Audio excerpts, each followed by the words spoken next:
I was on a day off recently and I was really looking forward to not having to work from home. I do this a few days a week and I also travel 100 miles or so to the office a couple of days a week as well. I was excited about spending lots of time editing my video to publish here.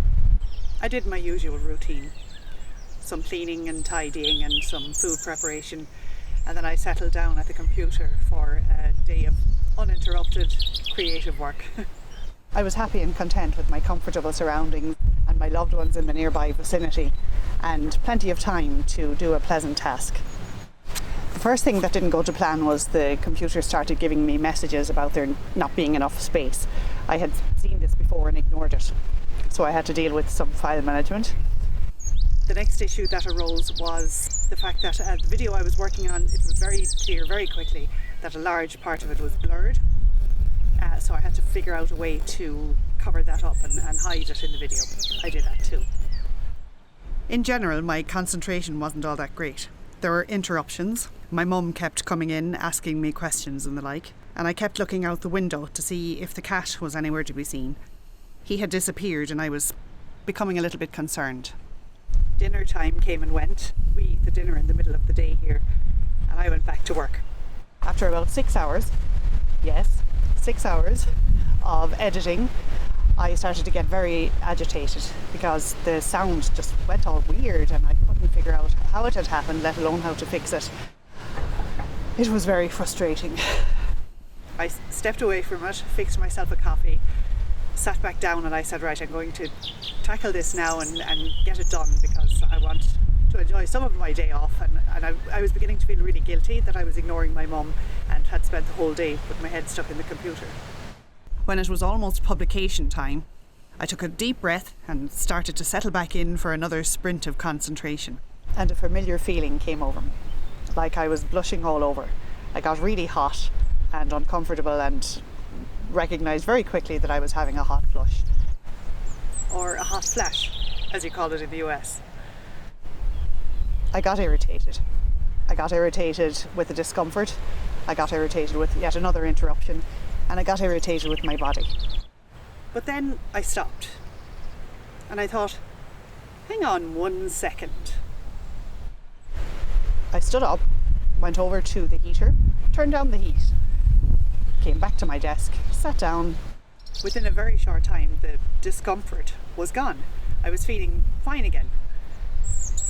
But here was I, still sitting at a computer, hours later, the same thing I do 5 days a week, travelling for hours to do it some of the days, on my 5th or 6th instant coffee, complete with sugar and milk, no water intake, after working for hours to meet a deadline on my day off and feeling very frustrated that my work didn't look like it was paying off.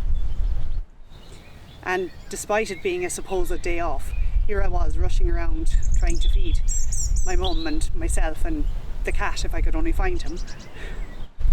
And here I was about to get angry at my body for its natural, welcome, healthy function.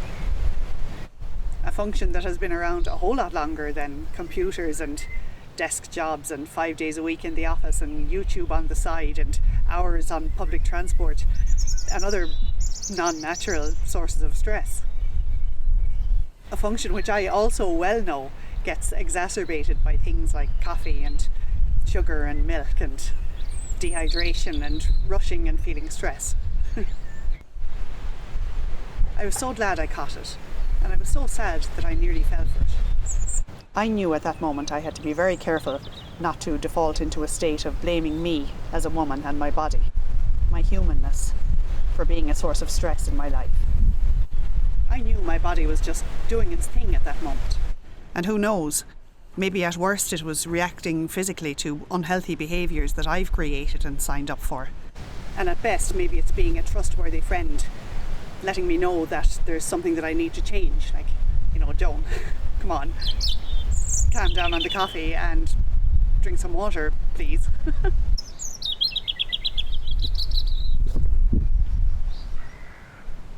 I saw a study where they asked a load of women transitioning between younger and older adulthood what it was that they found was the most challenging thing about their life. And the women gave a really wide range of answers about rebalancing their work and personal life, and about rediscovering themselves, such as concerns about their own health, including sleeping difficulties, especially if they had high chronic stress levels, and generally feeling like they're getting older.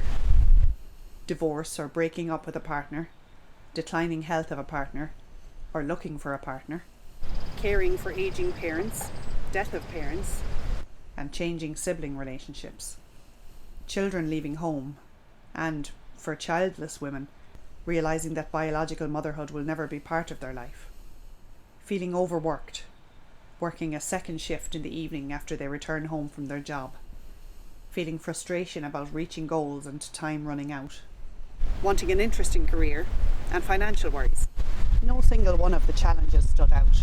The hardest part, they said, was dealing with several of these things all at once, coping with multiple co-occurring stressors. There's an official term for you. Some said they felt that there was no end in sight. And menopause wasn't mentioned much at all. This proved to me what I've been thinking for a while now, that women's bodies and our natural hormonal changes aren't somehow the reason for the incredible levels of stress we experience in midlife.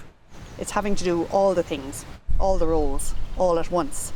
Anyone, any body, any age would feel immense stress dealing with the things that Generation X women, my generation, the sandwich generation they call them, because they're dealing with both the needs of their children and of their parents at the same time, what they cope with every day. In case you're wondering, the cat did return, although the next day, and he did need a trip to the vet. He's fine. And I did also get to publish my video, also the next day, and I did pretty well. Thank you for watching it. And, seeing as you asked, here's another one about life in rural Ireland, if you'd like to watch that one too.